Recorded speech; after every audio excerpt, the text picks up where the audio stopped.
talaga ako. So, dito kami nanonood ng sinihan ng bata kami. Ayan, share ko lang. So, ito na nga. Hello sa inyo. Una sa lahat, syempre gusto ko magpasalamat sa patuloy na pagpunta at suporta sa V-Line MSME Caravan.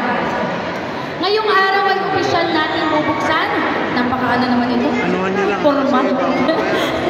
Bubuksan ang pangwalo nating caravan ngayong taon. So, 8 times na nating V-Line MSME.